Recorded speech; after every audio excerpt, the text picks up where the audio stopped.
Welcome, BBCers, to episode number 184 of the Broken by Concept podcast, the number one solo queue educational and motivational podcast.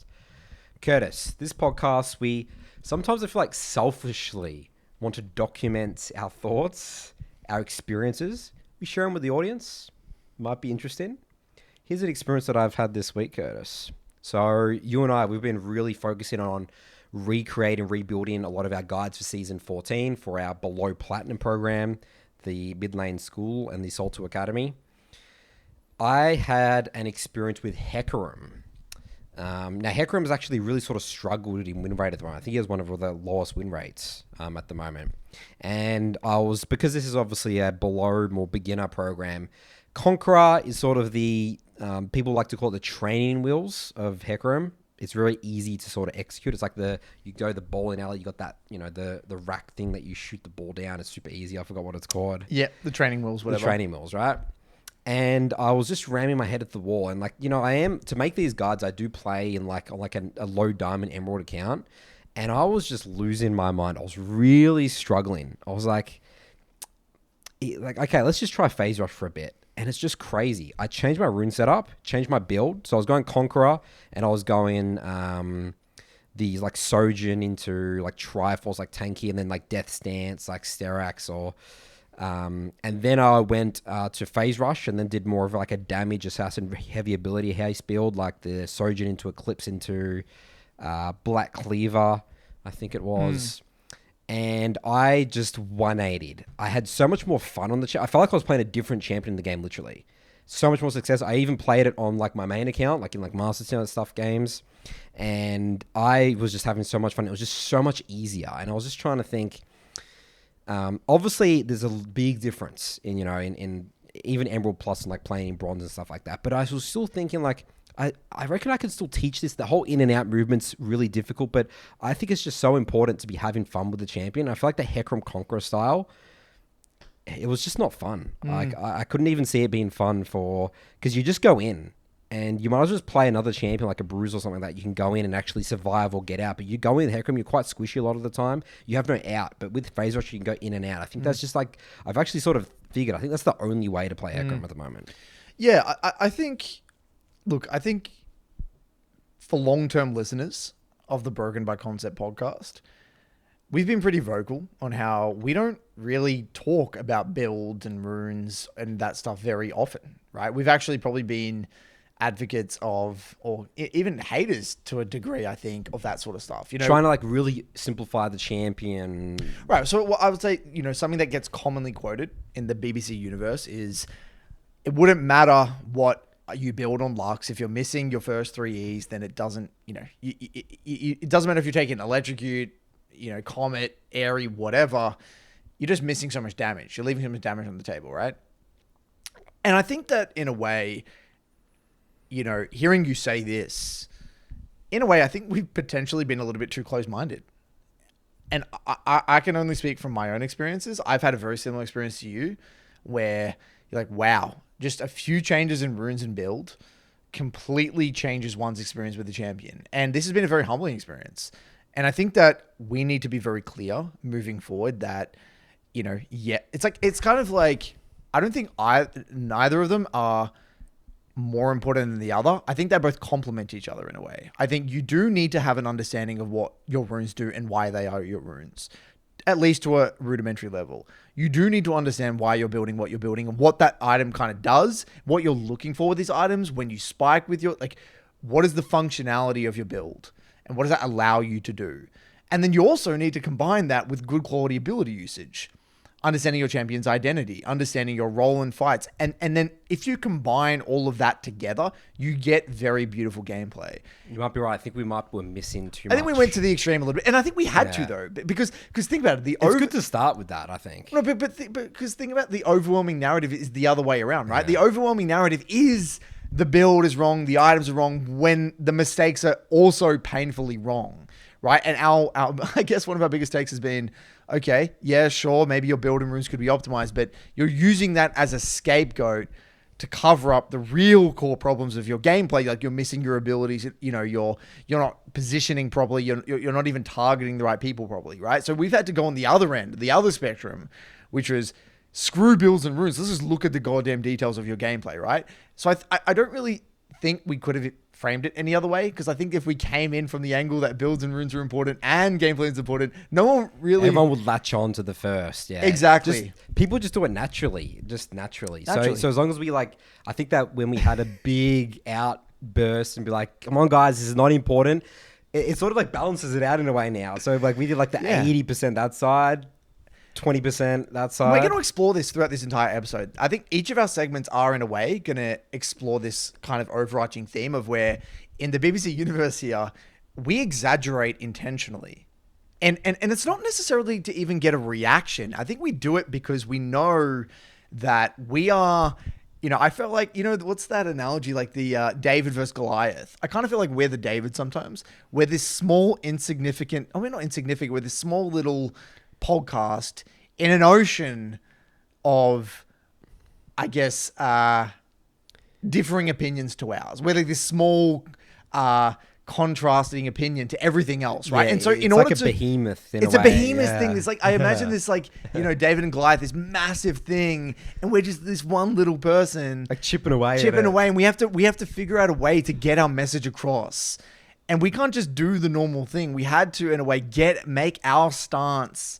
our take on our philosophy on League, I guess, get it out there. And I think we intuitively both did the same thing. I was going to say, we've never spoke about it. No, we have to be saying, it's just, we felt like that was what we had to do to get the message across. Think about it. We've actually, everything, and people might think watching this podcast that we've come a long way and we're somewhat getting more professional and stuff. Well, maybe not. Maybe you think we're still just amateur hour over here. Dude, we're just regressing. Maybe we're getting backwards. I don't know.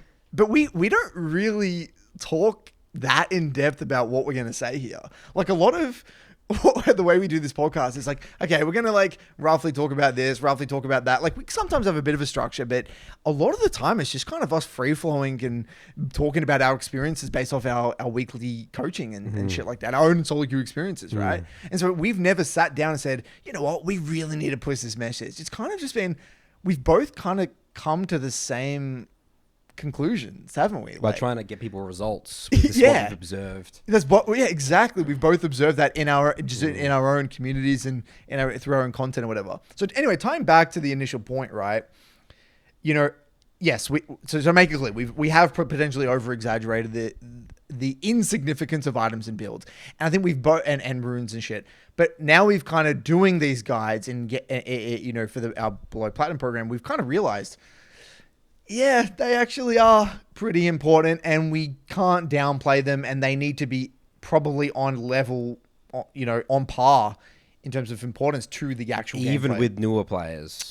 Yes, exactly. Even with newer players. And that's, to be honest, I'm going to say it straight away. I was wrong and delusional with the way I approached my guides in the beginning of my mid-lane school. So the way I thought about it was that, if you're in below platinum, there should be a cookie cutter build, a cookie cutter rune page. They don't even need to understand that much about it. Just build this, do that. And yeah, that's true to a certain degree. Maybe for the really lower, we're talking iron and level 30. But I've actually kind of shifted my take a little bit. I've actually started to be a lot more intentional with the runes I recommend and the build and talk about that. So in what way? In terms of ease of use? Or because that's what I've actually sort of been okay, this might be a bit harder to do. I think it's more fun, it's more rewarding. And I'm just going to say, it's if you want to go down this route, it's a bit more of a challenge. But I didn't want to I've realized that I shouldn't make everything just super simple and easy. No, I've had the exact same experience. So I'll give you a very specific example, right? So I recently redid my Swain guide, right? And in the itemization section, I just genuinely recommended the build that I would play at a high ELO bracket as well. I've said, okay, well, I've got this Riftmaker build.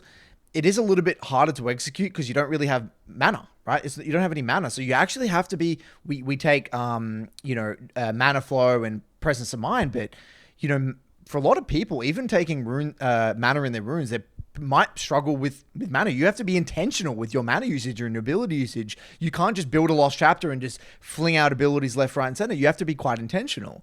And so, and the critique I got when I was talking to in the MLA, the higher level Swain players, they said, they might struggle with mana. I'm like, you know what? I truly believe in this build. I think it's superior. I think it really makes sense. It ticks a lot of boxes. I'm going to recommend it. And so I recommended this build, which is Riftmaker into a Cosmic Drive. No mana in the build. No mana. The only mana you're getting is starting with the Dawn's Ring, and like to give you a bit of mana there, and your mana flow band and Presence of Mind. And I spoke about it. I'm like, and I showed examples of like how to use abilities properly and all that. And that is the build that I stand by. But what I did is I said, okay, if you are a real beginner and you're maybe in level 30 iron, whatever, I've got this easier to execute rower build on the side. You can build rower, have that as your first item, you know, build Lucid boots, and then go into, you know, whatever it is, Cosmic Drive or Rylai's, whatever. And so I put them both there. But in the past, what I would have done is I wouldn't even have bothered with the harder execute build. I actually would have said, screw it, let's really simplify it, go rower. But I actually think that's underselling, or like, I think that's not the right approach, because I think people can learn, and it's up to us as teachers to teach them how to play the champion properly rather than cut corners. And I always felt like by simplifying it, I'm doing them a favor. But now I've actually shifted my mindset where it's like, okay, it's part of my job to simplify how to play the better build. Yeah. Well, it's the reality, right? If you were to look at, let's say I'm teaching Conqueror Hecarim because I think it's very sort of simple for them to execute, then they're seeing all the top Hecarim players going phase rush. You'll be like, what's going on here? I think it's important to demonstrate this is, yes, it's going to be harder, but it is the more optimal way in general to play the champion. But, and again, let's get more nuance here. I think it's on a scale though. Because I think that, like, if we're going to have a rating, right? I don't think Riftmaker Swain is like a 10 out of 10 difficulty build, right? If you were to scale, it's maybe there on like the 7 out of 10 or something. There are very difficult setups on champions. For example, playing particular setups of Kassadin, where, you know, you need to be dancing in and out of fights, and it can be overly complicated. I don't go down that rabbit hole. Or even with Annie, there are more poke, like min-maxing your auto attacks with Airy and stuff. No, that's probably that's like 9, 10 out of 10 potentially difficulty. So I think on a scale, like I'm still drawing a line, imaginary line, I think intuitively, where it's like, okay, I am trusting my clients that they're going to be able to learn this stuff, and I believe in my ability to teach it, but I'm not going to the ends of the earth in terms of difficulty there. I'm stopping at maybe 7.5 out of 10, or maybe 8 out of 10 if I really, really need to. That's kind of at least how I'm mentally kind of saying it. I'm trying to think about that for jungle. I guess lane phase, you can min-max lane phase a bit more than jungle. Yeah, no. Like jungle, the biggest one, it's like, yeah, okay, Conqueror versus phase rush. Yeah, it's just simple. It's like, okay, Conqueror, you're way stronger early game. Phase rush, you're much weaker. More simple. Lilia, that's the other big conflict I've had is between Conqueror or Dark Harvest. It's like, well, Dark Harvest, way weaker early game. Conqueror allows you to sort of get through the early games with Lilia a bit. You can fight with her a little bit more. I don't feel like that's like, there's like the next level of like absolute impossibility with jungle. Right. It's a bit more simple because the lane phase aspect you can lane phase, and yeah, there is definitely layers to that. It's not like there's anyone like, there is still extremes. You're not level 3 or level 2 invading as Lilia or Hecarim. Yeah, you know what I mean? Like, but you know what's interesting is that sometimes also by simplifying the runes, you actually make the game harder as well, by the way. So I found this out the hard way as well. So okay, so I'll give you an example. You may think, let's take Asol and Victor. Let's use them as 2 examples. You may think that taking a more scaling-oriented rune... So we're talking about First Strike. Yeah, you might think intuitively, oh, if I just take First Strike and sit there and farm and relax and not interact, that's going to make my game easier. Freed up mental stack, I don't need to poke. No, it's actually the other way around. Because if you don't take Comet and more, you know, actually have some sort of power or some sort of, you know, oomph in your early laning phase, you're actually going to find it difficult to farm. You're actually going to... So the way I view runes nowadays is kind of like, at the moment, and build as well sometimes, is that early power can give you a gradual... It allows you to land the plane into the mid game. That's how I view it. I view sometimes runes as the smooth landing onto the tarmac, right? Rather than, okay, I'm taking First Strike. It's like a battle for every CS. You're going through like a... Yeah, turbulence. Crazy ass turbulence just to try and land the fucking plane. But then when you're on the ground, you're fine. But that transition can be brutal. But I found like, yeah, objectively, you're not going to have as much damage in the mid to late game. But like with these champs, you already have so much damage, it doesn't even matter. I would rather that early power that's going to... Because a concept that is not intuitive to a lot of mid lane players is this. if I have early laning strength, right? I actually have access to more farm because I have more lane control. But if I am losing lane control, I'm getting forced on bad resets, I don't have control over the wave, I might not have a say in when I want to reset. They're going to dictate it. Yeah, you're potentially losing thousands of gold of value because of, and that which doesn't matter if the items are scaling. It's negligent at the moment. It's negligible anyway because if I'm getting, too weak. I might be getting more gold with the more lane control, which will make me kind of scale better anyway because I'm getting faster to my items. So it's in a roundabout way, even though you don't have scaling runes, you are scaling better. So that's another concept that people don't understand. So I've been really trying to think about I'm being because I'm redoing a lot of my guides at the moment. I've been really intentional with the runes that I'm selecting and really thinking about, okay, there are many factors. The ease of execution. Does this really simplify the champ's identity? And that's one of the other reasons I like Airy. People take, for some reason, I can't stand it. Pepe have taken like first strike on Victor. It's like Airy just simplifies the hell out of your identity. You're a lane bully, own your identity, and just makes, yeah, sure, you can do first strike in certain niche matchups, but like I think for people learning champions as well, you really want to simplify your identity as well to the best of your ability, if you can, within means. So yeah, I've been a lot more intentional with runes, and this whole conversation we're having about runes extends to build. It extends to build and builds.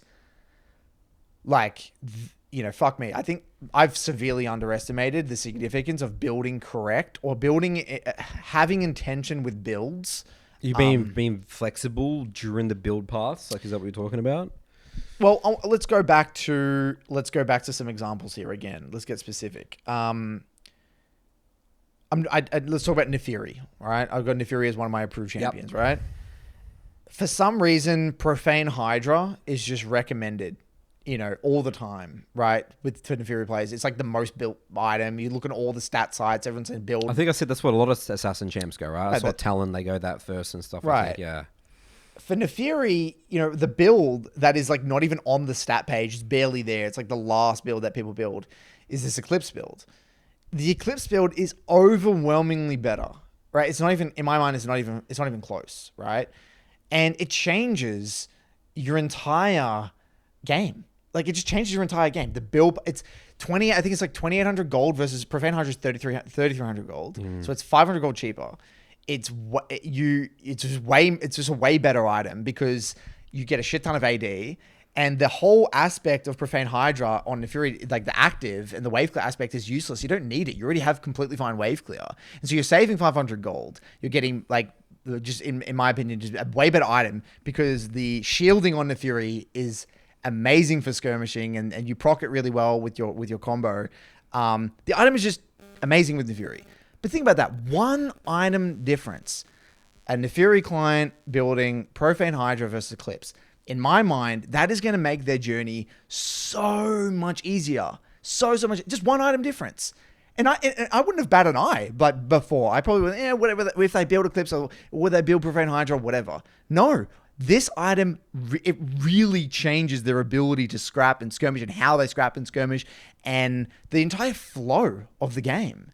And so sure, I'm not discrediting the significance of good quality, like landing your Qs and shit, but like it actually really fucking matters. And I felt that because I played the champion. It felt like shit playing Profane Hydra.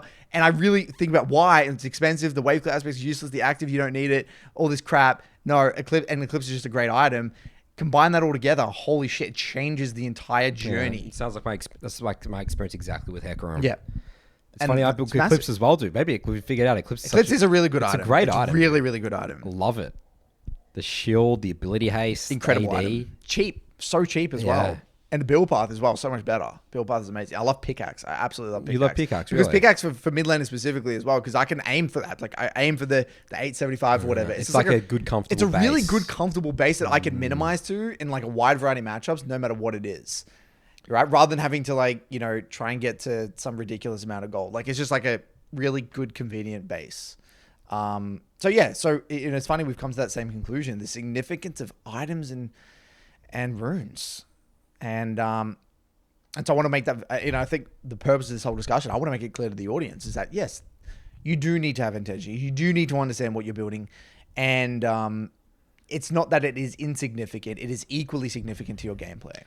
Yeah, and understanding how much it can change the feel of a champion in the game. 100%. I was having so much more fun running around with the clips, dude. It was nuts. And even that's the fun aspect. Let's just talk stats aside. Even the fun, Yeah. if you know, and this, it's funny you say that.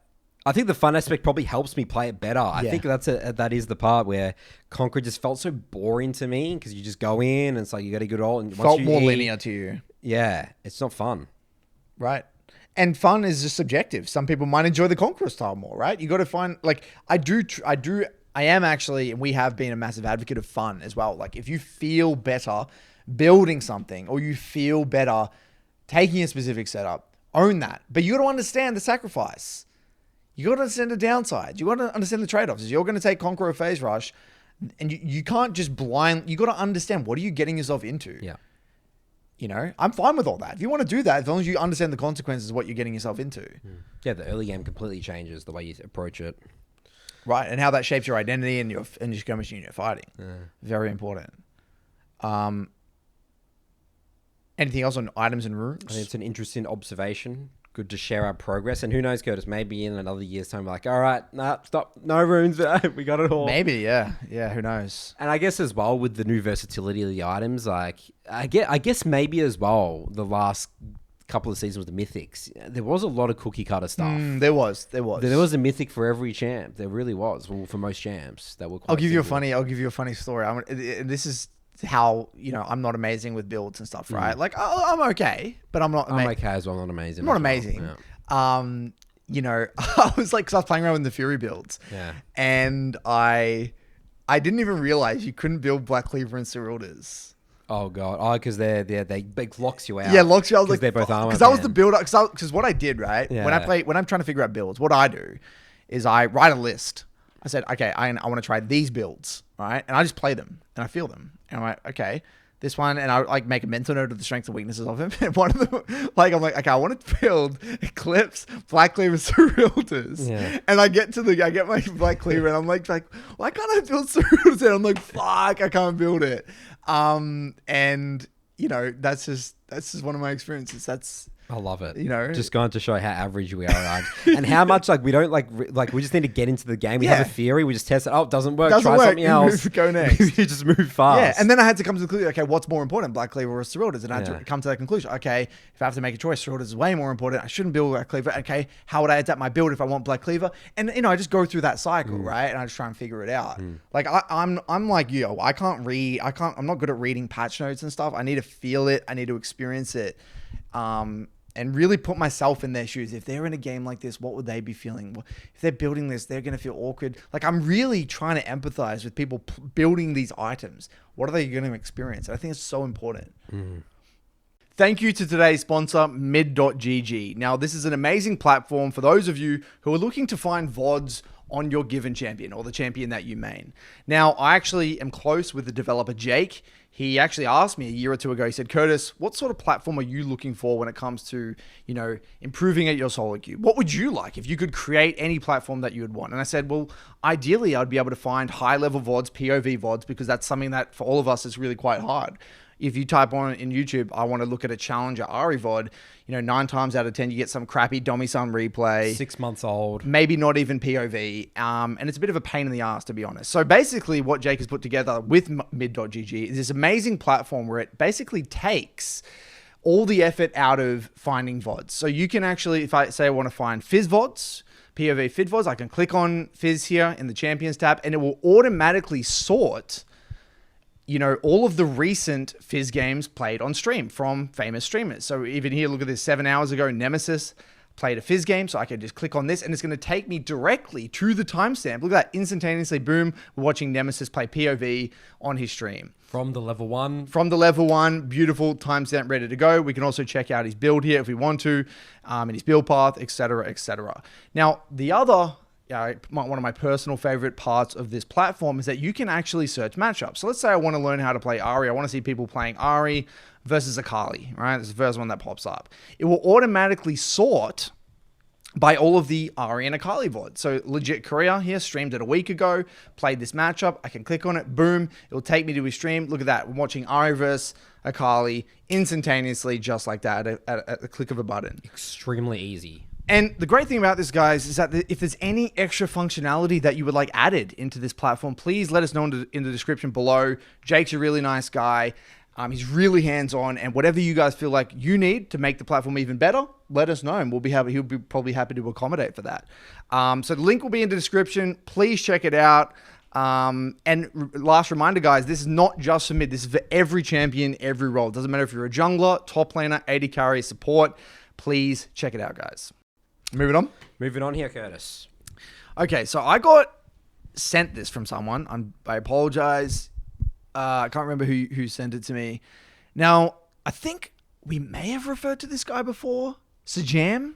I don't know if that's how you pronounce it. We have talked about fighting games. This is the fighting game guy. And we have talked about fighting games before. Fighting games. Maybe. And so this guy is a fighting games content creator / high level player, Sajam. Some of you listeners probably are most likely familiar with him. I got sent this clip. Now, let's just get into it. I don't think we need to do any introductions. Well, the title for the Spotify people, the title is People Don't Want to Learn, They Want to Complain. That's right. So let's go through it. Do you want to pause it along the way, or do you want to watch it and then... Let's pause along the way. This is like a 4-minute section here. 4-minute section here. All right, let's get into it. One of the reasons that I don't like when people say silly or derivative stuff about fighting games is this. When you look on the internet about fighting games, how much of it is people being like, I think fighting games are really cool? And how much of it is this game really sucks, the way this is built is trash, and fighting games are bad, and this is bad. Oh my god, this guy hit me out of this move. My character sucks, or his character's broken. It's a general video game problem, right? Like most of the places you go, how often are people like, the game I'm currently playing is dope versus the game I'm currently playing is bad, and the people who made it are bad? I talk about the cool parts about fighting games, right? Because that's the part I think is cool. You know, when I do that, people say this Sajam guy. All right, first, I have an analogy for this. Let's actually explore this analogy for a second, Curtis. So why is it that the majority of you'll see, so this is not obviously a League of Legends problem, this is in every community where everyone is, majority is complaining about the game, the balance, the design, that sort of stuff, right? So let's think about, people, Riot likes to sort of call their game as a sport, League of Legends. So let's try and use traditional sports. What do people complain about there? And so think about the core of a game. There's like characters with different abilities in real life. Let's say we're using basketball as an analogy. Well, everyone's technically playing the same character. We're all humans, right? You can like get really good as a human, right? You can be more athletic and stuff like that, but you can't really complain. It's like, oh, it's unfair. That guy's like taller. So it's just like that's just what it is, right? But because that can't be changed, right? But a game developer can tweak things on stuff, right? But humans can't really be tweaked. And again, I'm playing with this, Curtis. You gotta think. All right. And so what are people complaining in traditional sports? It's like the umpires, right? That's what you'll see mostly for a game. But it's interesting because the way I'm following your analogy here, if the players are the characters, the game itself is the game. And people do complain about the rules of the game sometimes. That's true. Right? So like, let's do a comparison here. People have complained about particular rules in particular sports. I don't really have any off the top of my head, but I've heard things about American football and rules, and specifically American football, that people have complained about. I'm sure there are many and other, and I think I've been watching the tennis at the moment, and some of the commentators and stuff have been complaining about how slow games are, and so the shot clock needs to be shorter. And so apparently tennis used to be way faster pace game, but now games can go for like 4 hours or whatever. And the commentators were complaining about how the game has changed and they need to probably do something about that, or maybe not. I don't know. Certain people are probably for it, certain people are probably against it. But yeah, I'm sure people probably in the comments can help us. So I would say the equivalent of that is like, well, Rift Herald, or like something about the game itself, right? Like, or this map design, or this time, like how much experience a camp gives, or how much gold a camp gives, or even an item, I guess, is kind of the game. Would you say that's following your analogy? Yes, it is. But in terms of the conversation around that sport in video games, that dominates 80%. What or does? 90% about The characters. like, the rules. Let's say Oh, the the rules are rules. traditional. Like, Right. let's say they talk about the shot clock. The shot clock's on every front page of everything. That's Right. like a niche discussion the commentators are Right. on the side. Right. So that's sort of the difference between. Right. That's what Sajam sort of saying here is that there's for video games. It's just like there's the overwhelming conversation is actually more so about Because there's more things to complain about because you're saying that there's more things they can control. Yes. Like the developer can actually alter things. Exactly right. Whereas like by design. Right. These companies like the NBA can't change what the players are doing in a way. Like they can, I guess You can't kick out everyone who's 7 foot. You know what I mean? Right. Yeah. Like, I mean, they can kind of have like indirect like control. Like if you think about the UFC, right, they can have regulations around steroid use or something, right? So you kind of you can kind of indirectly alter or have some sort of influence, but you don't have direct influence on. It's just flat out like someone Yeah. today, like someone's job, they could just tweak something, add a patch note, something's changed, the whole Right. game's changed. Right. So you feel like in a way that By design, fuels potentially. it's always going to be like that for every game ever to exist, and we need to be comfortable with that. But in a way, that has its positives and negatives, though. It does, Right? Because, like, in a way, it's cool that the community can, come together and get angry at a developer to get them to change something. Because, in a way, that's really what, particular games needed more of. Like I think, WoW and Blizzard were horrible. Blizzard for were this. terribly They've not ruined responsive. Overwatch for this, yeah. Overwatch and even like other developers like ArenaNet and shit and other games like Guild Wars, like in a way the community would have benefited from complaining more and getting the developers to change. So in a way we need that, and I think that's what Riot is good at. Like I think they do listen to the community, and we need that back and forth. I think between the developer and the players, because the developers, in a way, like I feel like even with these games is that they don't even really know what they're creating. They're kind of like giving these tools out to the community, and then we limit test it. We limit test it for them. We stress test the product or the game in their case for them, and then they tweak it and they shove it back out there, and then we tweak it and find the bugs and find what's broken and then throw it back. And it's like this. It's like a conversation in a way between the developer and the audience.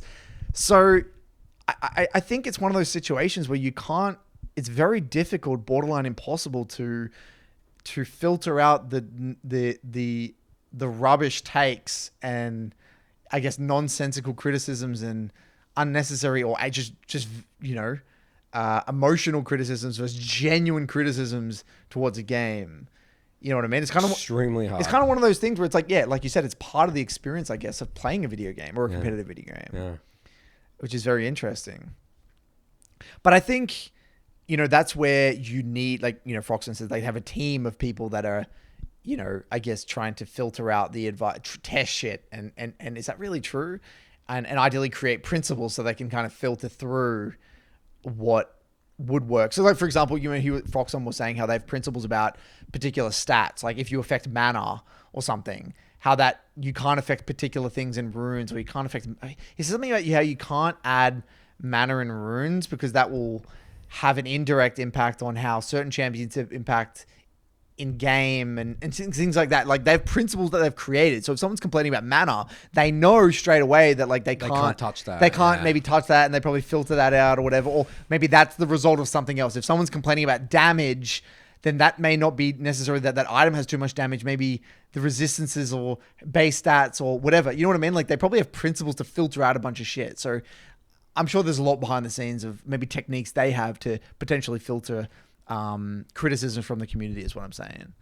But yeah, no, it's very interesting. With your point, yeah. So I think there's the pros. That's the beauty of games is that they're so flexible. They can change. It's like this sport that has gone around for 100 years. The rules like so slowly. Like the game can change really. Yeah, no, totally. Quickly. Which is, again, why I guess that the lifespan of games in terms of... League is the first longest competitive game that's been around for so long, right? Like StarCraft technically, but it hasn't really had its big up as like League has. Like this is sort of the first game that's sort of experiencing this. You know what I've thought, and this might be completely unrelated, and feel free to like just stop this topic if you feel like it's not worth it. I've always thought about like the significance of the business model of the gaming company to how they can actually, create a long-term viable product. Like, for example, like, think about Riot, right? They're incentivized to make the game better, to increase the amount of microtransactions that's where they make their money. You know what I mean? Their revenue is in a way directly, I guess, aligned with how happy the client, the customer is. Whereas like when you think about an old school game, Well, the they were model just was buying. different. You buy the flat out fee, Yeah. and then you capped out your Yeah, your base you know what I so mean? Like you're quick, not yeah. incentivized to patch the game. Nah. There's always like it always like surprised me how like old school Guild Wars and shit would actually patch the game because you just buy it and then it's done. Like they're not incentivized to like continually patch and fix shit because doesn't make sense. It doesn't make sense. Yeah. They've already made their money. They're not going to make any more money. You know what I mean? Like so I think it's so important that the game has some sort of like their business model and the way they make money in the game, like microtransactions. That's why microtransactions and in-game cosmetics are so important. Every game in the world has to have that in a way, and it's like a self-fulfilling prophecy, right? The better the game is, the more incentivized they're going to buy shit like in-game cosmetics, and that's going to fuel their ability to make the game even better. And then it kind of turns into this never-ending spiral. That's where League is at the moment, yeah. Which is pretty cool. Yeah, that probably explains the answer. But why think that the person who invented that, who had that idea, that actually revolutionized games forever, right? Because think about it, StarCraft. StarCraft isn't a pay-as-you-go. No, it was an out-of-box game. It was an out-of-box. Yeah, it was an out-of-box game. It wasn't a free game. No. And in a way, that probably, in a way, I'm not an expert. I could be fucking delusional here. I don't know if that impacted StarCraft's viability. Maybe it was just a too intense game. I don't know. But what I'm saying is that like the person that came up with that idea first, or maybe it was not maybe it's a company. I don't know. Like that business model of like that's actually the future of gaming in a way. Like without that. It was probably like iPhone. It was probably like the it's probably phone someone from tech games. or something. Yeah, like phone games. I feel like were probably the first ones to sort of get onto that. Yeah, you know, cosmetics on apps, like because in a way that's actually flowed into we see that everywhere. Like you don't just buy something one off; you get a recurring subscription. But there's a reason for that because if the company knows that they've got an X amount of recurring revenue, they can afford to allocate resources to making it better, knowing that they've got that money coming in. Whereas if you just have a flat out product and you buy something flat out, it's like we have this pool of money and then like that's it, and we got to like ration it out. It's like it's like a scarcity mindset rather than a growth mindset. And I think that's actually the business model of gaming in a way has actually kind of facilitated the improvement of the game itself and the gaming industry, which is really cool when you think about it. I've actually genuinely have never thought about it. Yeah, that's an interesting thought. I think you're spot on. Why none of those games were able to last? Because the model sucked. The model sucked. Who knows? Maybe StarCraft could have still be the. But in a way, that doesn't make sense with WoW because WoW did have a recurring revenue. I think then you get into the MMOs are sort of capped with the audience as well. I don't know. Maybe Blizzard is trash. No, there's something got to do with MMOs though. like everyone's all excited about the new Riot MMO, by the way, but MMOs get because it's the dungeons is that content. No, the problem with MMOs is that the amount of resources required to make new content is unsustainable. Right. Versus think about League, one map. Bam. This is one map. It's just too hard. And because everyone goes under. And PvP isn't that big in WoW relative to the PvE. PvE is what WoW is. There's just really. so much resources to make up like that whole new thing. content, new fresh content all the time. It's like so difficult. True. So that's why all the MMO companies and go that's under. right. And think about League is really agile and fast, isn't it? Because it's so compact. And it's just like one map. This is one map. Yeah, the champs don't really change that much. Like you don't have to. There's not many. Yeah, it's really convenient to alter and keep the game fresh. It's easy to keep the game fresh comparatively to other games. You just tweak some items and builds. Like you don't have meta. to, and that's why like Diablo is really games like Diablo really struggle because they have to like create a whole new. Yeah, that's thing. so hard. It's so hard. Yeah. They've had to find a way to like try and keep it fresh, but it's hard. I think it's just genuinely, it's hard to next to not possible. You need a shitload of resources. Yeah, massive fascinating. Teams.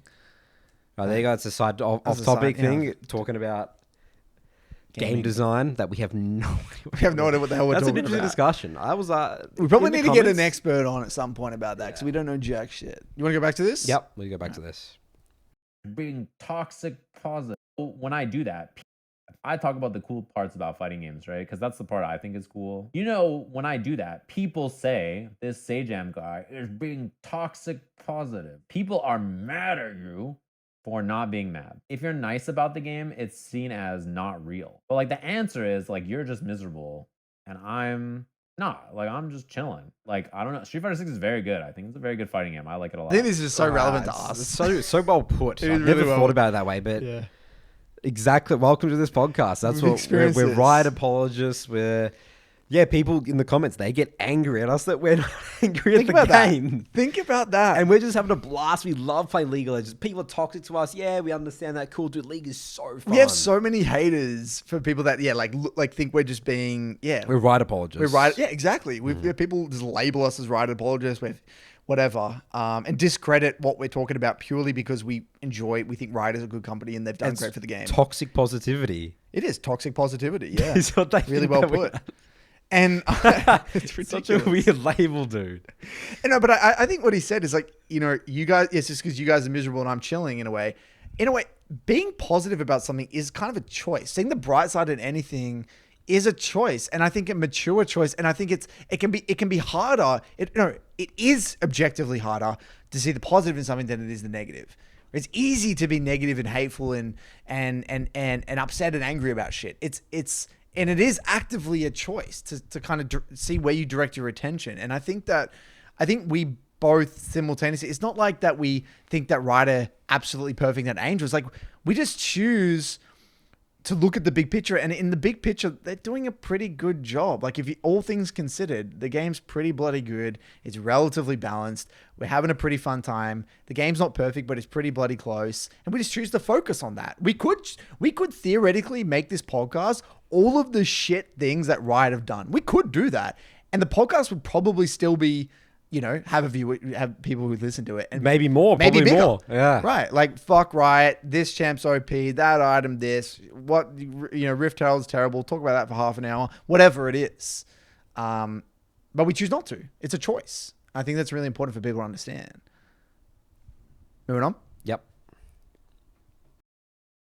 Does it have problems? Yeah, absolutely. It's got lots of things that I think could be changed or adjusted, or things that they missed on that they can fix, right? Both in terms of the package, but also in terms of the gameplay stuff. But like the way people talk about games is so bad. And top players do it all the time too. The way they talk about their game and like shit on the decision making and the balance and like all the stuff about the game is so unhinged. And then they play it constantly all the time. And it's like their favorite fighting game. I'm like, dude, if you are constantly dumping on your own game, people who watch you and play the game are going to think the game is also bad and then not want to play it or care about it. If you are like, my game sucks all the time, people will be like, oh, that game sucks. Not to pick on Leffen, but let's pick on this motherfucker. He tweets about how much like... Yeah, I mean, it's The quite top simple, players. isn't it? And we Yeah, spoke about this as well, the toxic content creators. It's so funny to hear that that's in other games. Well, I always just thought because we live in a small bubble, it's just our little bubble. But yeah, it sounds like that's also an issue of the fighting game community, which is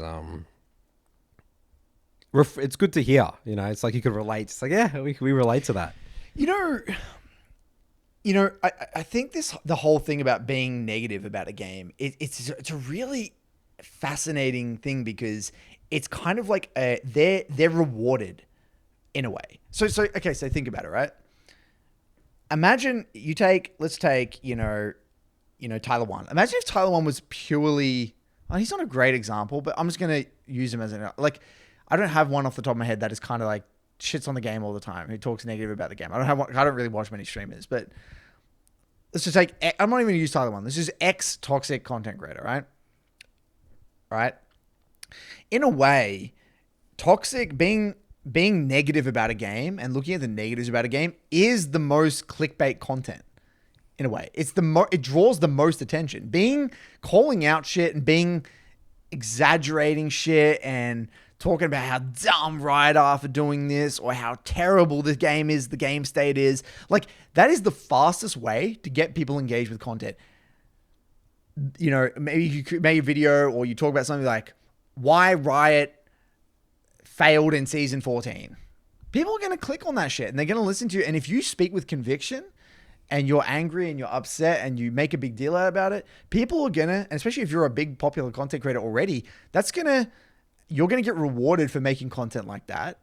And it's kind of like a self-fulfilling prophecy in a way. It's like you might feel these feelings, but then you're kind of rewarding yourself to feel these feelings because you know that people enjoy listening, hearing to you about talking about this shit. So you know what I mean? It's kind of like like a self-fulfilling prophecy in a way. Not for everyone. It can be. It can be a self-fulfilling prophecy, or this whole self-rewarding cycle. The more you get, more content, more clicks, and you feel like you're doing the right thing. Let's think if this self-rewarding cycle is too theoretical here. What happens if you do the other way around? What happens if all the top pro players, everything, were just like always talk like League is such a good game, awesome. Do you think that the player base, the people in their games, there would be less overall hatred, toxicity, like for the game and stuff? Like it will like level up the actual whole player base. So what you're saying is that if all these top toxic content creators stop being toxic, would that have actually leveled up the overall atmosphere of the game? Yeah. Yeah. I totally would, I right? do think so. Our hypothesis, I don't want to put words in your mouth, but from our last one of the episodes we spoke about this, it comes from the top down. It comes from the biggest content creators. If all the top content creators, the biggest influencers, were mainly positive about the game and overwhelmingly positive about the game and had good things to say about Riot and the direction of the game and how balanced the game was and how much is in your control and all this shit, I think the general wider league community would be a very different place. 100%. Without a doubt. It would be noticeable. It would be genuinely noticeable. If we could like plug in that reality and then plop it in ours and then play solo queue the next day and like do a poll and ask like, did League feel like a better experience today? It would be overwhelmingly yes. The exact same game, but then it would have I truly believe so, and I think the player base would probably be better at the game. Yeah, as well. everyone would like be the level of smarter. play would be probably higher. I agree as well, because the focus, the attention will be in the places that That's matter. right. Taking more control, taking more responsibility, actually looking at how they're contributing mistakes. God, what an exciting world that would be. League League already is fun, but wow, that would be awesome. It would be cool. It's like a utopia. It is. It's unrealistic. It's not going to happen. No. Right? It's a utopia. That's exactly what it is. No. But yeah, no, I totally. But I understand. But it's interesting that this also happens in other games. I think that's refreshing, I guess, to hear that it's not only in the League sphere, but we sort of broke that down again with game design by nature. It's going to be the case. Yeah, exactly. I don't think we need to look at it anymore for this. I think it gets across the point. Then we move on to Curtis's clips. Let's do it. Yep. Let's get into the details, guys. And welcome everyone to Curtis's Clip Corner. Getting into the details, we're going to be covering a clip, going deep on the idea of, I guess, fake communication or misconceptions about communication. A common scenario I find in my coaching is that people think their communication is way better than what it really is. So I'm getting into a review usually, and we go to a situation and, their team inevitably gets engaged upon or something like that. And then I say, well, your communication was really not that great here. You didn't ping. And then this is the response I typically get. But Curtis, whenever I ping, I feel like people don't really listen to my pings. I feel like when I do it, nothing really happens. That's the excuse to. But it's kind of like instantaneous. Yeah, that will be it's just like a script. Yeah, it's like a Bam, script, execute. pre-programmed, right? And then I say, okay, sure, but let's actually take a look at the quality of your communication. Because the way I view it is that we can't control our teammates, but we can influence our teammates. And there are things we can do to influence our teammates, right? And so let's show what an example of poor communication looks like, okay? So this Jace is hovering mid. Now, he hovers a little bit, and then he realizes, you know what? I don't really want to be here. I'm just going to go back to top and catch this top wave, right? So look what he does. He sees his entire team, by the way, still posturing around mid. The enemy's like there, ready to go. We should have been pinging way earlier. I would have done a back ping and then on the way ping to top. That's beautiful communication. Beautiful communication. Look what he does here. Not a single ping yet. No. And then one danger ping. As the fight already happening. Already as the fight is happening. God. One danger ping. Yeah. And then he pans his camera. The fight's already inevitably there. People are dying. And he's like, oh. What a great example, Curtis. This is brilliant. It's just such... And his response was... And I'm not to call him out. I'm just using him as an example. Curtis, we need to get people... They're sacrificial lambs. It's like... You get it for the learnings for the masses. I sacrifice people in Salty all the time. Right, I'm sorry, Juan Antonio. You've been a bit of a sacrifice today. But yeah, this response is, my people don't listen to my pings. And I'm like, but let's look at this. And I said this. I said, if you had done the danger pings earlier... you did the additional assist ping topside or ping Or on my on the way way, topside. I said there is a 75% chance that they respect here. Even if it's a 75, even if it's 20%, it's always about maximizing your chances, your odds. Remember, it's about a long period of time. Because what people like to do is be like, I did all the pings perfectly, Nathan, but they still didn't listen. Don't think about that one game over a long period of time. Always maximizing your chances is really important. Okay, if you do the perfect pings, by the way, and they still don't listen, that's a sign that your decision was probably wrong. That's actually a potential good indication. It's a very good point. That's exactly right. Because it's actually it's like a hack. It's actually a learning hack there. So that's a tidbit that you guys can steal. If they're not listening, you should ask yourself, does this really?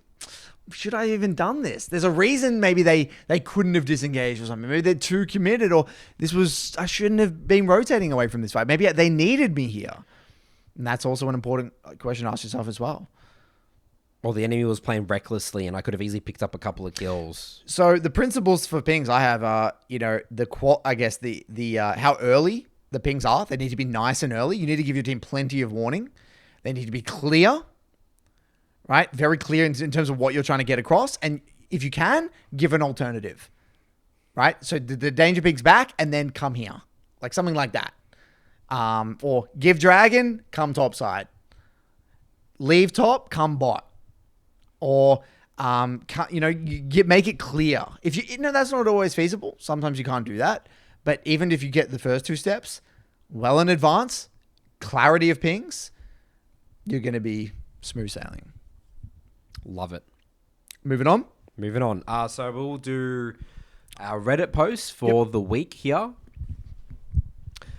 This one for SummonerSchool from Lopsided Chemistry 89.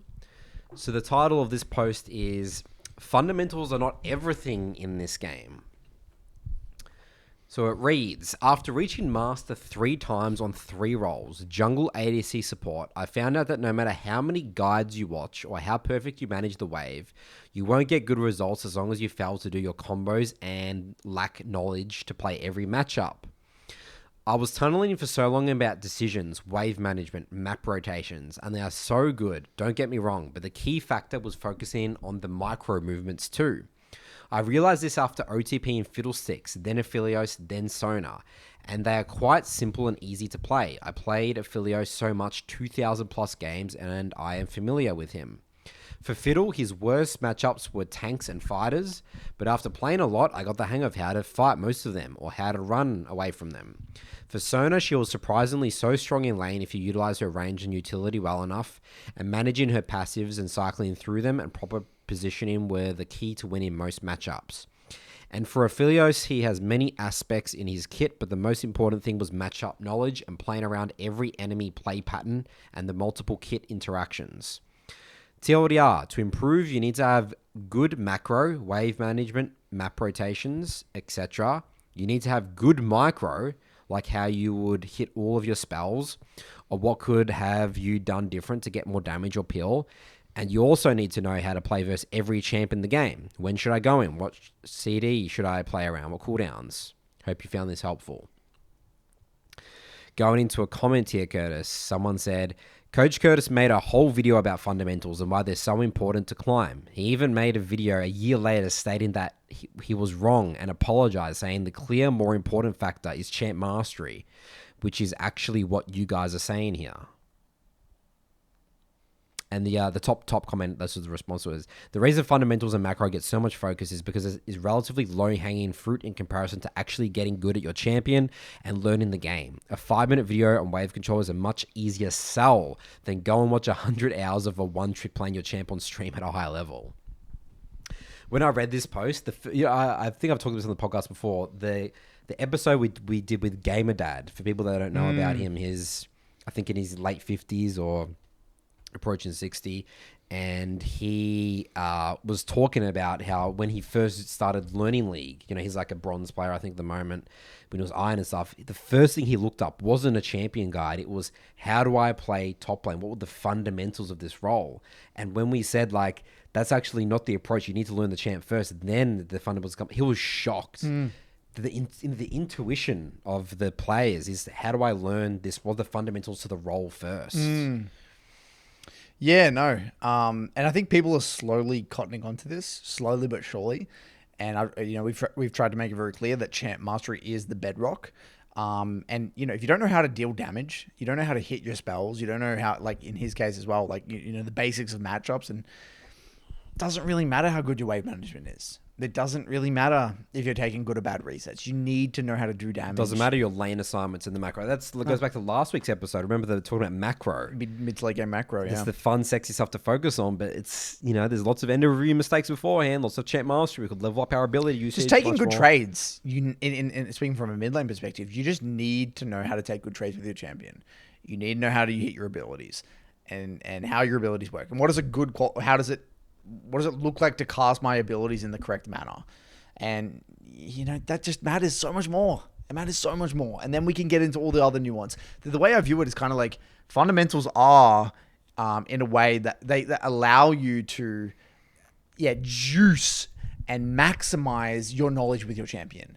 In a way, I want to refine this. We need to come up with an analogy, Nathan, because I want to refine. I have an idea of an analogy. I need to give it more thought, but I think we can, spitball on this one eventually. But I think there's something there around a car where there's an engine, but you need other elements. But I feel like there's something there about driving a car, or maybe the car itself, that I feel like you could do something cool with an analogy there to get across that idea. The engine, the car can't run without an engine, but it can run without a car door. Yeah, something like that. Yeah, you don't have to have a windshield. Yeah, maybe the fundamentals, or maybe the fundamentals, certain parts of the car. But I think you could go really in depth there. I think you could really nail it, and people could get it. Or maybe you can have a car, but if you don't have fuel, you're not going anywhere. Maybe the champ, or something. So champ mastery is the engine, right? I don't know. Yeah, I have no idea. I haven't given it thought. What? So what I'm saying is there's something there. I feel like because I feel like this point is a recurring thing, this idea, this whole fundamentals versus champ mastery. People love the word fundamentals. It's like a little thing. I don't know what it's like, an argument or a problem or a conundrum or whatever. I want to just package that up. There needs to be a little package, a neat little one sentence thing that we can say that just people, they need that moment.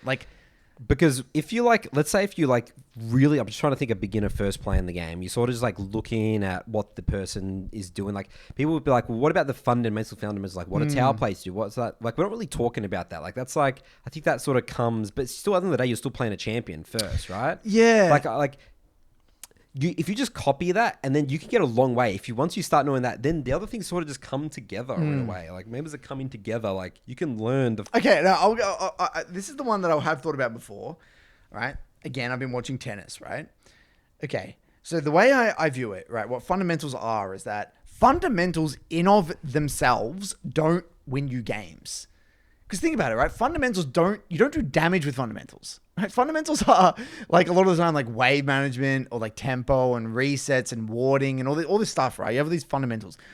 None of that involves hitting towers, killing champions, killing the nexus, right? The reality of what the game is you got to kill the enemy, you got to hit the towers, and then you got to kill their base. That is the game, right? The game is that, right? The fundamentals are kind of it's kind of what allows you to do that in a more effective manner. So understand how minions work and minion waves. So let's talk about tennis for a second, right? In order to play tennis, you need to get the ball over the net. You got to pick up a racket. You got to this ball's going to come at you, and you got to hit this ball, and it's got to land in the square on the other side, right? You got to just know what tennis is about. You don't start with. I'm sure there's so many fundamentals of tennis, the way you hold a racket, your footwork, your positioning, how to have proper, technique and all that stuff. I'm sure there's fundamentals of tennis, but none of that shit matters if you don't know what the fuck you're trying to do.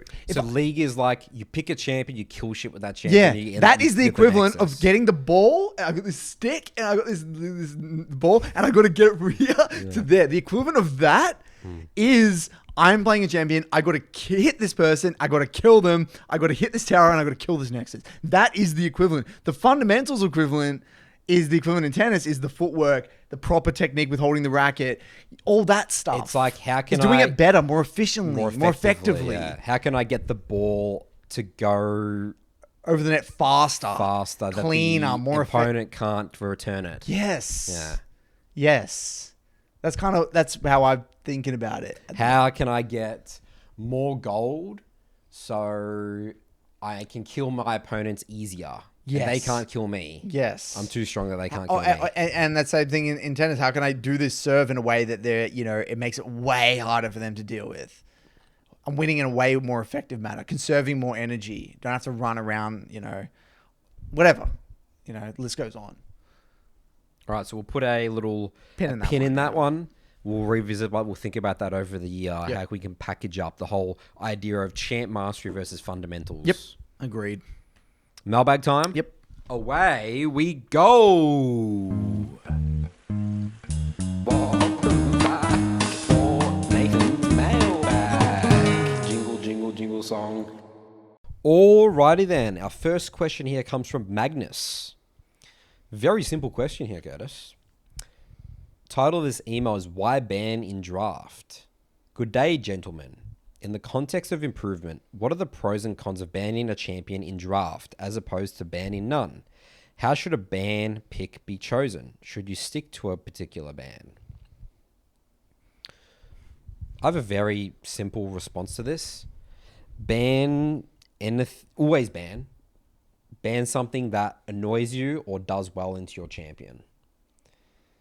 For example, I did a Wukong session today. I played a game against Lilia, first game, and I was like, that didn't feel that good. The next game, I just banned it. I realized, maybe I should ban in Lilia. Lilia's a bit popular. So it's like, got to do with popular in the meta, what's sort of annoying against what's more likely to be pop up in games that's good into your champ. Every champ has strengths and weaknesses. What do you think, Curtis? I think banning is actually very complicated. And I think there's so many ways you can utilize your ban. Okay. I actually when I'm tryharding in solo queue, I min-max my bans pretty hardcore. Okay. So, Okay, so I guess there's different levels. Depends what elo you, I guess. No, I'm not talking about elo related. Really? It's nothing to do with elo related. Okay. All right. So, I mean, come on. Yes, you do. Of course. If there's like a one trick. No, I'm not talking about that stuff though. Yeah. I'm going to talk about the things that are applicable to everyone. Okay. Okay. Very important to lay that out in the first. So first things first, my place in the draft actually in a way influences what I want to ban. Okay. So if I know I'm early in the draft and no one's swapped with me, I'm banning something that I need to ban for myself. So for example, like if I'm mid, early in the draft, I'm mid 1-2p or something like that. I have to ban something. I should know in my pool the champions that I struggle to deal with. Right? So if I have a pool of say 2 or 3 champions, I should have a pretty good idea. There will be holes. Champion's not going to cover every single thing. There will be maybe 1 or 2 champions that you can't deal with. I remember in my all pool, there were champs that I can't really deal with. So either them or there's a jungler or a champion that does well into my champions that I need to get rid of. I can't afford to have it through, right?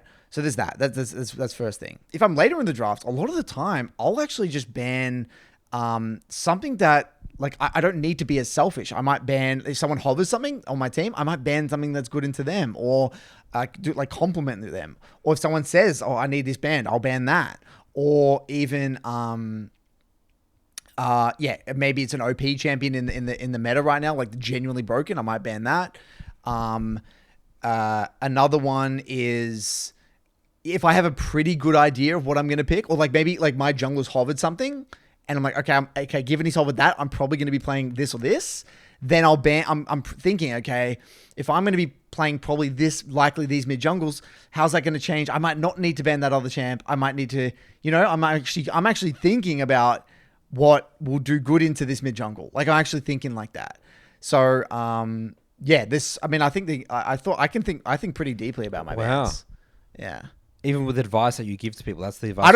I never want to ask me that question. Oh, really? But okay. The question I usually get in regards to bans is, I hate versing this champion. Should I ban this champion? Yeah. And then my response to that is, it depends if that champion is genuinely good into your champion or not. The simplified answer, if you really want the TLDR simplified answer to this question and that question is, yes, you should just ban the champions that are good into your champion. That's the, super simple black and white answer. And there's nothing wrong with that. As long as that champion is genuinely good into your champion. Because a counter is a counter, right? And there's no point spending energy trying to deal with how to play a hardcore counter when there's many other better things you should be dealing with your time. I have found, though, specifically for mid lane, I can't come for a jungle, that I often ban a lot. There are certain metas where I'm happy with versing any champion, and I'll just ban junglers. Yeah. Or champions that just are annoying to deal with my pool. And it might be an 80 carry, it could be a top laner, it could be. I went through phases where I banned Fiora for ages, or I banned supports. I banned Rakan or something for a while, and then I banned junglers all the time. I more often than not ban junglers like Evelyn. I can't stand Evelyn. Like champions that are a problem for me that I know that I can't deal with. Evelyn is a really common ban for me. At the moment, I'm just banning like LeBlanc all the time. I just don't want to deal with it. And that's also fine. If you go through a phase you just don't want to deal with the champion, that's fine. As long as it's not sustained. That's the worst thing you can do. You don't want to ban a champion just because I don't like it for a long time, because that's where that avoidance thing comes into play, and you create a lot of anxiety with that champion. That's right. Once it eventually you stop banning it, you just instantly lose to it because you got this narrow around the champion. Not good. It's funny. So I've gone through phases with like banning Arya's Rek'Sai a lot last year, right? So there's definitely banning for your role vertical, but also a lot of the time. I mean, as a jungler specifically, I feel like it's actually more so holistically of the map, or like what your champs are picking. For example, maybe you started this in my mind, but Cassiopeia in my mind, because I play like Rek'Sai. If I have a Darius on my team with me and like a melee mid, like I see them hovering, I ban Cassiopeia. Yeah, like that, things like that. So unplayable. There are certain champions that you just know with this mid jungle or this combination, I don't want to deal with. Yeah, I don't want to see this in my game because I will just mentally. Or like if I know in my pool, I'm emphasizing a particular champion. It's like a lot of so I'm emphasizing an assassin in my pool or something, and like I just can't be fucked dealing with Xayah. Anti-dive, it might be common in the meta. Something that's common in the meta, I know it's likely going to be in the game that I know is probably annoying for my champion. Things like that. So I think you can get really creative with bans. Wow. I think bans and pick order, like I always swap with my top laner. I make sure top gets counter pick rather than me. I prefer the top laner gets counter pick than mid. Like I think you can really min-max draft if you want to. Anyway, not essential, but you can. Yeah, I've always just thought don't put too much energy into it, but I guess you probably could write out a guide for it. Yeah, you can have your own principles. Yeah, your own principles. And you should have your own principles for dodging. 100%. Absolutely. You need to have your own principles for that. All right, next up we have an email from Absolute, his name is. So the title of this email is Negative Confidence Imposter Syndrome Masters Player. Hello, Nathan and Curtis. I'm writing in because I feel like I have a really bad case of rank imposter syndrome and want your take on it. For background, I started playing LoL 2 years ago, and I've had previous competitive PC game experience with CSGO and MOBA experience, having been top 300 NA in Vainglory. Really important, by the way, when you send these emails, when you say your rank, I think your gaming background is really important for you to be putting into this, because that really is going to have a big influence on where you're at, how hard your journey is going to be. Also helps us answer the question. Yes, exactly right. Well, that's as simple as it is. Yeah. Helps us answer the question. I got to gold in my first season without a process at all. One trick in Fiora top lane. During my second season, I picked up Yone. I found your podcast and followed a block process, plus did some light reviews and breezed to platinum in the first split, almost reaching diamond. At the beginning of this split, I stopped playing rank seriously and pretty much exclusively played for fun with friends and in lower MMRs. 2 months ago, I restarted my climb and shot up to Masters within a few hundred games and legitimately felt like I was smurfing until around Diamond 2 MMR.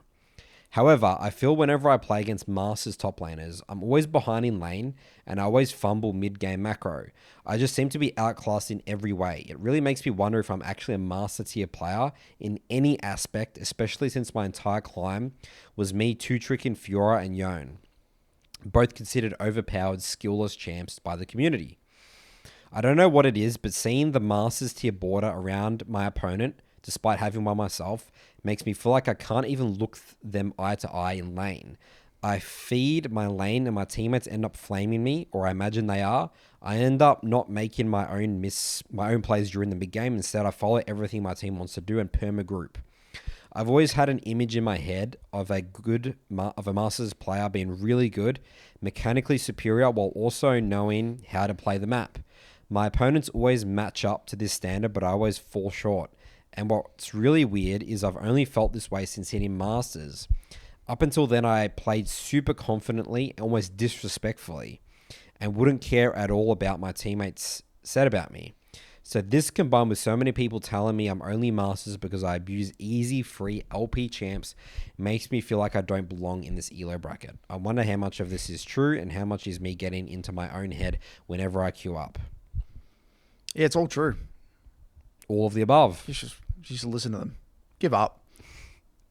Look, at the end of the day, those people that are saying shit about Yone and Fiora are delusional, right? They are highly skilled champions. Very difficult to win games. Not easy champions at all. And so if you're going to master with Fiora and Yone, you are, whether or not you're aware of it, a great player. Very good player. Amazing player, in fact, actually. I'm going to say you are. I think if you're a master plus master player, in regardless of what you play, you are a really, really good player. Fact. Right? The fact that you did with Yone and Fiora means you're an exceptional player, in my opinion. Right? So, well, look, I think first things first, don't even I don't even think it's worthwhile trying to do the mental gymnastics to try and figure out why you are in Master. It's very complicated, right? You're still only new to the game. Like, I think as you mature in your gaming experience with League, you'll be able to look back and be like, oh yeah, kind of makes sense why I got Master at that time. You won't really be able to understand it while in the thick of it. You need to kind of wait and just play more of the game, and you'll be able to figure it out later on down the line. Don't worry about that. You are a master player. You played hundreds of games to get there. You didn't get MMR boosted there after 50 games played. You played hundreds of games. You got there. You earned it. You're a master tier player. It's scary to get master tier for the first time. It's like a whole new frontier. It's like, holy moly, I'm not in the traditional, D4 to whatever rank 4 to 1 thing anymore. I'm now in this whole new spectrum. I'm special in a way. That's kind of how you feel. So that's normal how you're feeling. And I think that he's over exaggerating the whole thing, dude. The first thing I hear when I read this, the moment he says like, I'm getting out lane, I'm dying, I'm feeding in lane, he's simply in the mindset of, I'm in a new rank. I have this perception of what Master looks like. Yeah. I'm doing too much. I always say to, especially the people that hit these new peaks and ranks, I always say, you'll be surprised how little you have to do to win League of Legends games. And at the higher elo you go, technically, sometimes it's actually the less you do. That's really important for people hitting new peaks, new ranks, or ranks that they thought was something. They have misconceptions about what climbing League actually entails. They think that the higher you get, the more fancy the gameplay. You got to do crazy stuff. You got to do 500 IQ stuff. Yeah, no, not really. It's the consistency of the basics that really leads to the LP, and that can be mind shattering. Right, people's entire idea of what it means to be a high elo player. No. You don't really have to do anything fancy, like, especially in Top's like really kind of regimented. Like, your matchups, your trading patterns. You don't need to be super, super sophisticated and outplay crazy shit. Like, if you're regimented in your play. So I think that Nathan, you're spot on. I think there's a huge element of that for him. You need to be more present in your journey, man. Like just view every game. You do some good things, you do some bad things, review it, take a look at it, and that's it. I will say though, one thing, Nathan, I think deep down he knows that he hasn't really committed to like a process. So I think he probably feels in a way guilty, or feels like he naturally assumes that everyone around him has done that perfect process, and everyone knows this shit, and he's out of the loop, and he's somehow hacked his way there or shortcutted his way there. In reality, most players don't have a sophisticated process. Most players are just like you, and or not just like you, but like they haven't, it's not like they know everything perfectly in a way, you know what I mean? And like, I think that he probably feels, I'm just, again, spitballing here, probably feels like he hasn't fully deserved it. He's listened to our podcast for a while as well, and he probably hears everything we talk. Remember, what we talk about in this podcast, our clients, even the people in our program struggle to stick to process, stick to reviewing games, having a healthy relationship with the game. So this is very rare. So he might be thinking that's just normal to be. That's what Nathan Curtis say. No. This is a very niche, unique podcast. Yeah, exactly. These things that we tell you to do, these are the things that can give you big advantages over your peers. Exactly. And so I think right now you need to, first things first, just, honestly, block out the noise. Fuck what everyone else says. It's you and your journey. It's your hobby. It's not no one else's. Most people that are going to talk shit from you are just jealous or, have someone that is insecure about how high rank you are. They're probably upset about either how fast you got it or how you did it or whatever. And it doesn't matter what champ you got it with, right? They would have said the exact think about it. If you got it with Garen, you got it with Nasus, with insert X champion, they would have said the exact same thing. Even if they're people just in your games, they just have a bad, they screw up, they made lots of mistakes, and they look for someone to blame. Oh, let's go to this guy's OPGG, Exactly. hard stuck master, boosted. Whatever. So It's just just bring always it, gonna and this happen. is why, me and Nathan are such big advocates of just bringing it back to the details and the beauty of just trying to play great League of Legends. And that's really what cuts through the crap, right? What did you feel was detriment? Like you died, look at your deaths. What could you feel like you done better with your trades? And that just cuts through all the crap. Stop trying to judge where you're at, why you're at, where you're at. Just do it and have fun and enjoy it. And I think that's my biggest advice, honestly. And it's obviously easier said than done, but that's it. That's really it. I think the big thing is stop doing the mental gymnastics, trying Yeah. to justify whether you're a master or not. Play the game, enjoy it, get into the details. Everyone loves to be like, am I elo boosted? What's my rank? Yes. Play League of Legends. Play to guys. win and not play to lose. Play not to lose, sorry. Because I feel like he's got that play not to lose mentality right now. Play to win. And if you play to win and lose, so be it. That's your skill level. That's your skill you level. Learned some Welcome. things. Move to the next game. Exactly. That's the beauty of If it. you That's why sit it's back fun. and be a passenger in games, you're just not going to get anywhere. It's actually bad in every way, shape, or form. It feels bad. It's not fun. It's stressful. You don't learn jack shit. Period. So you have to play to win. Play your game. Even if you look like an embarrassment. Especially if you look like an embarrassment. I always say, do you know how many games I've ruined for people? There's people on my server that they see my name, they'll be like, this person's going to ruin the game. They've got these narratives around me. Again, I've took the learnings that I've ruined that person's game to win lots of other games and get challenged and that sort of stuff. But that's the league process. You got to put yourself out there. Fail loudly is something we've talked about in some podcast before. People like to hide.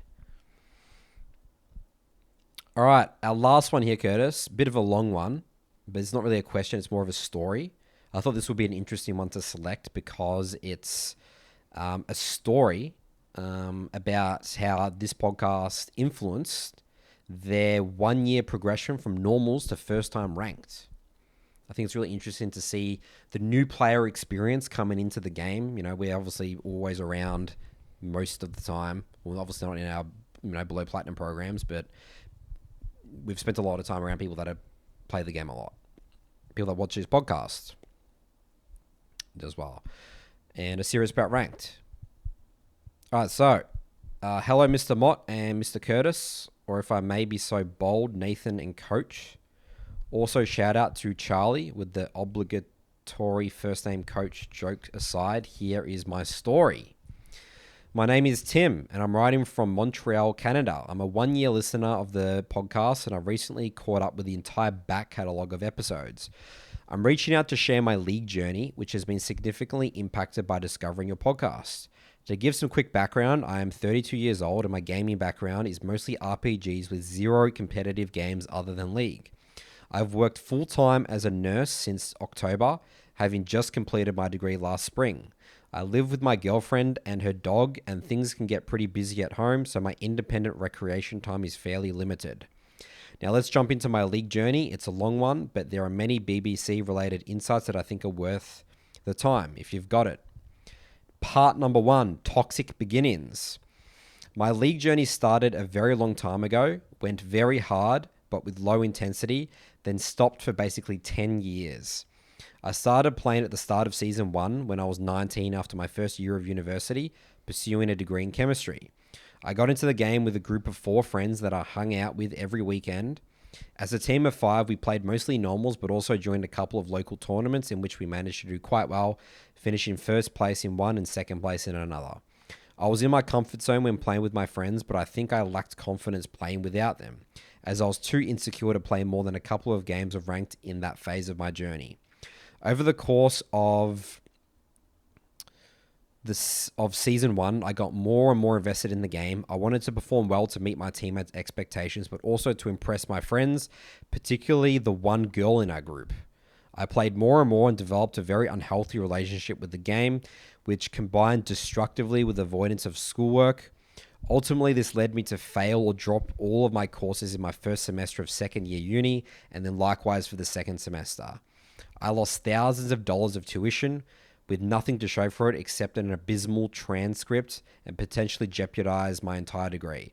I had to stop soon. After the start of season 2, I quit completely and even cut out gaming entirely for a few years, and I finished my degree.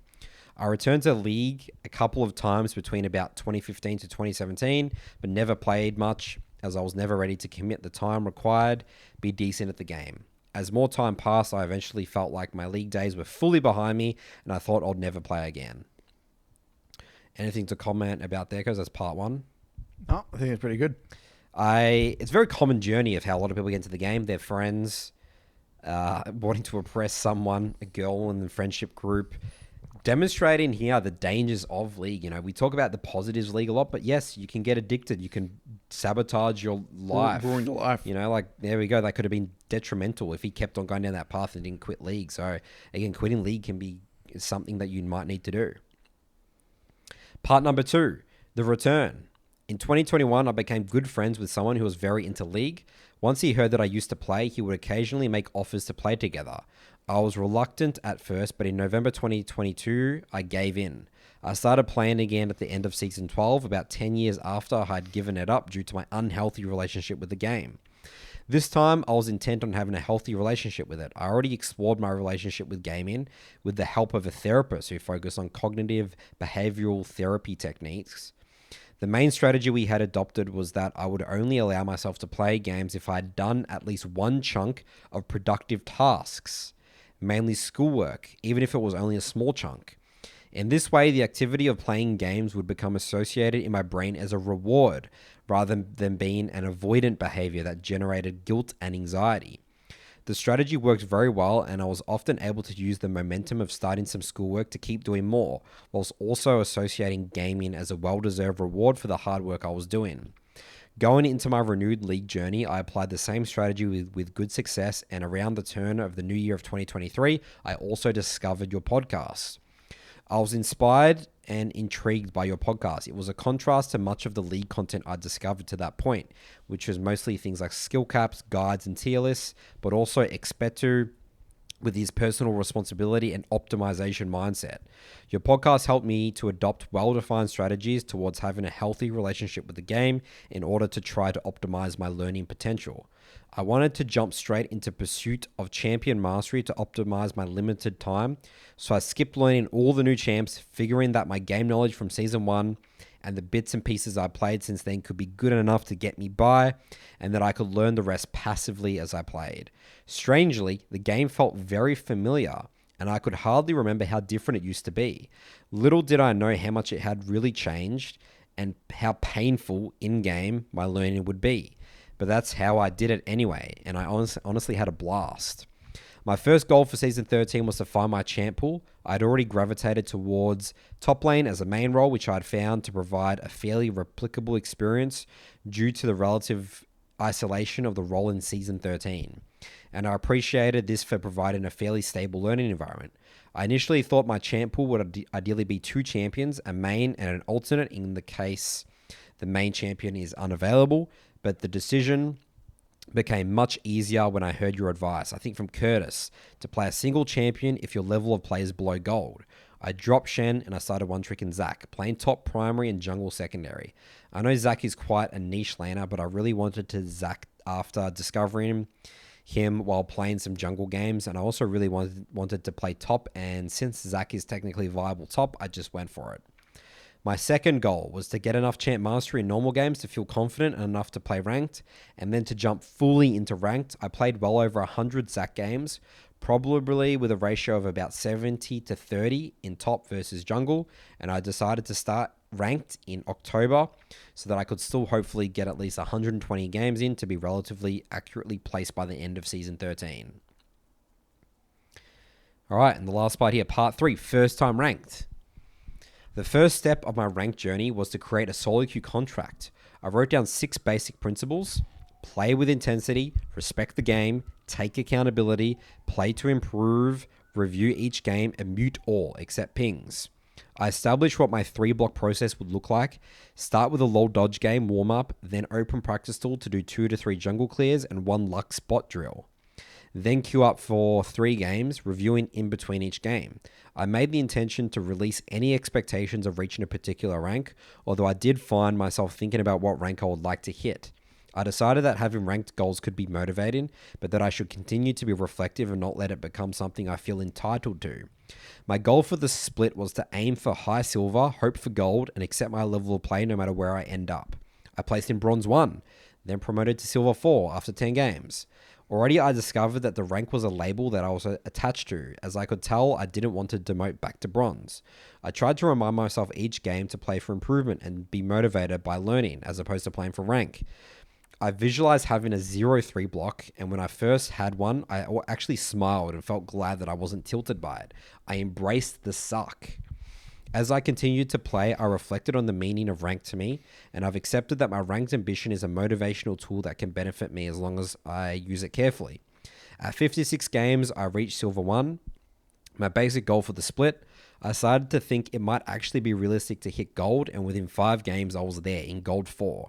As I climbed to gold, I actually started to get a bit nervous, and I even caught myself wishing for losses because I was afraid of climbing too fast and ending up facing platinum players before I was ready. This low confidence went away eventually as I put more games in and continued to climb.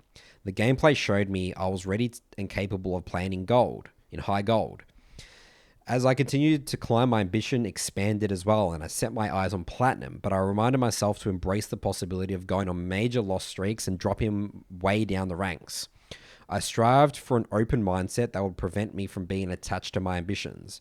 I continued to play to learn and having fun playing high-intensity League of Legends on Summoner's Rift. At 104 games, I hit Platinum 4. As I was reaching this point, I felt like things were clicking in my intuitive feel of the game. My mental stack felt like it was relatively open and freed up, and I felt like I was noticing more plays and roam opportunities, taking better resets and handling waves better. My direction of focus shifted to improving the consistency of my play, since I noticed that in most games I would perform fairly well, but in some I would perform very poorly. Not long after, I lost the sense of clarity in my mental stack, presumably because I started to run into more challenging games. My climb had been very smooth until that point, and I had been wondering when I would encounter turbulence, and here it was. I was unsuccessful at improving consistency and had even more games where I lost lane very badly, while still having others where I did quite well. I felt like I was regressing and even got to the point of tilt in one game that I typed something negative in chat towards my teammate. A first-time occurrence in my ranked games. This incident was very, very revealing of a poor mindset, and I had to remind myself of the need to accept reality, adapt, and take responsibility for my own impact in the game. At season end, with 146 games, I finished at Platinum 1, having promoted from Plat 2 in my final game of the season. Plat was a tough climb, and I feel the real work was only just the beginning. I've taken one small step in my league journey, and I'm very excited to develop more in the years to come. I'm amazed at my progress so far, from taking about 50 games to climb through silver to getting all the way up into platinum in just 50 more, all within 3 short months and only averaging about 10 games per week. I think my next major challenge will be going into season 14 without letting these successes get to my head. I attribute much of this success to having a solid process and a healthy mindset towards the game. I took early inspiration from Xbetu and eventually became an Alois top lane fundamentals enjoyer, but I think the biggest impact was from the guidance you and Curtis share on the BBC. Your mantras and discussions enabled me to fully trust in the process, allowing me to develop confidence in myself and get past self-doubt. Your growth mindset paradigm of viewing League has been a breath of fresh air compared to much of the outlook in the community at large, and it has served as my anchor whenever I've doubted the value of investing in this hobby or any other doubts I've had. And of course, I'm boosted by OTP and a niche champs for my role, but let's just ignore that and look at the pretty platinum emblem for now. P.S. Thanks to Nathan for reading through this long-ass email. You're a champ. Holy moly. It felt like AI wrote it. Really well written. ChatGPT. That's why I did want to pick this up. Wow.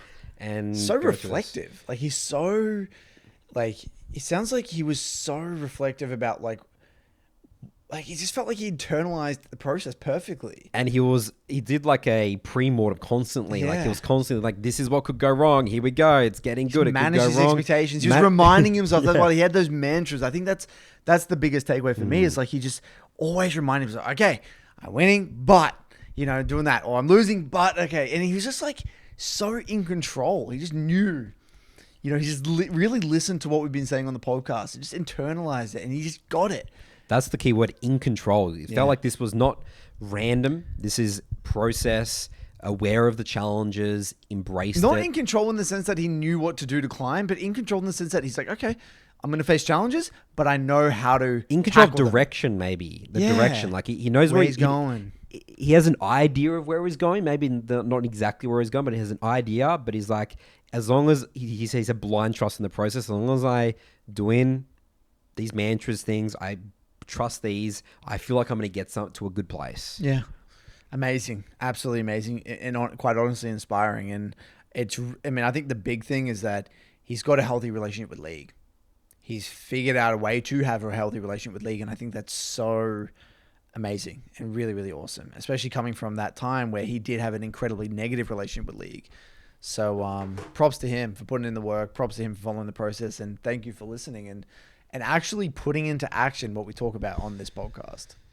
So his age, think about his apparent narrative as well. You could easily have, that's, that was when I was a young kid, when I was playing League in my 20s. Like it was only in normal games. He never played ranked at all. He's like, at 32, I'm going to get into the dev, so learn this video game, learn a lot about potentially myself as well, learn something hard, figure out a process to learn something hard. And, people's narrative around learning League, he didn't play that many games. People think you're going to play thousands of games. That's a testament to intensity. Quality of games. Yes. That's what we talk about, the 3-bot 100%. process intensity. So I think a lot of pointers there that you can take away from that. But thanks for writing in. Yeah, amazing story, man. All right, well, that wraps up for today's episode then, Curtis. Yep. Good work, everyone. Keep on improving. Season 14, Champion Mastery. We'll see you guys next week.